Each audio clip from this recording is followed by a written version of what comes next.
How much of this do you think it's coronavirus and whatever's going on with U.S. and China? How much of this do you think is China saying, you know what, screw you, U.S. You're playing this hardball with me. I'm going to come and bully you in a whole different way that you won't even pay attention to it. How much credibility do you give to that? 5%? 1%? I'm not going to answer that question, but I am going to answer the question in a different way. Because I'm Christian at heart and I like to think that nobody would want to kill people. I will say this much, and if you're listening, write it down.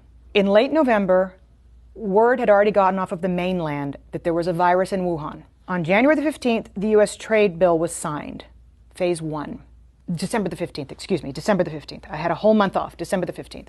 6 weeks later, the trade truce was signed with an out clause, a very clever out clause that the Chinese made sure was in there, that said if there was any kind of act of God, pandemic, then they didn't have to make good on what they had committed to buy from the United States.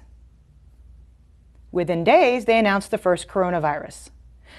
So, did the Chinese know damn well that this thing was running around the world for 6 weeks before they shut down Wuhan?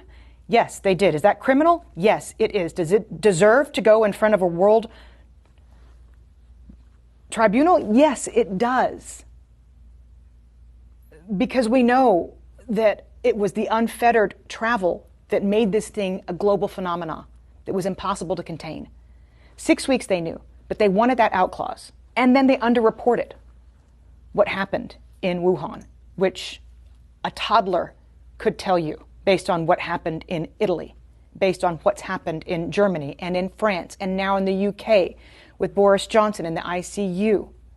There's no way in a city the size of New York, 11 million people, that there were so few cases. It's impossible with similar density to New York.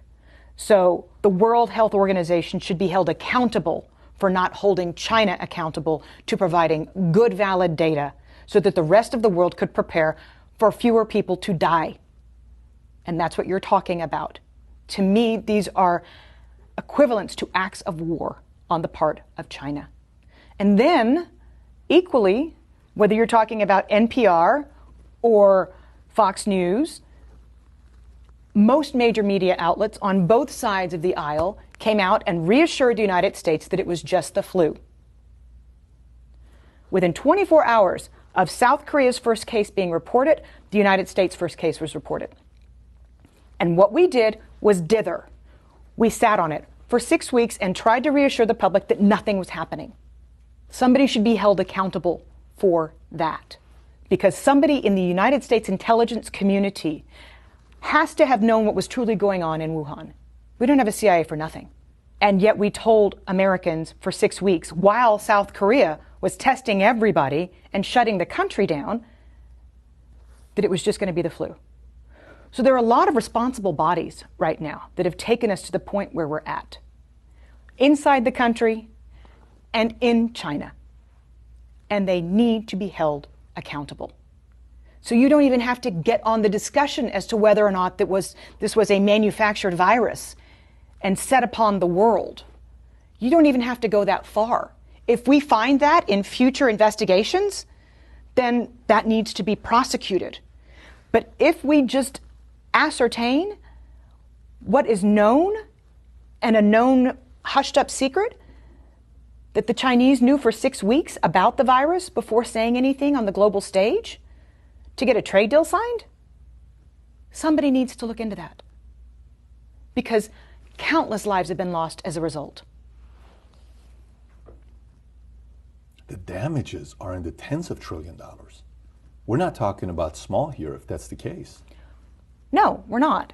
And we're talking about people losing their family members, and we're talking about we're talking about suicides in the future, we're talking about economic hardship. All of this could have been mitigated had China been honest and had the World Health Organization made China accountable. Because at first they said it's not anything to worry about when the WHO first came out and said, we don't need to stop everything. Let me ask you, who do you trust the least? Iran, Russia, or China? China. China's got more economic power. Because of that, or because they don't have a free press and because we can't really know what the hell is going on over there? Well, that's just a kicker, but you don't really know what's going on in Iran either. You had global satellite images in Iran showing mass graves. Iran underreported the same. And you can't tell me that in the cold of winter that Russia has as many cases as it's reporting. But at last check, China's 17% of global GDP. They can throw more money around than anybody else. And you just mentioned two of their allies, by the way. So that's why I asked it the way I did. And the largest contiguous land border on the planet, by the way, between Russia and China.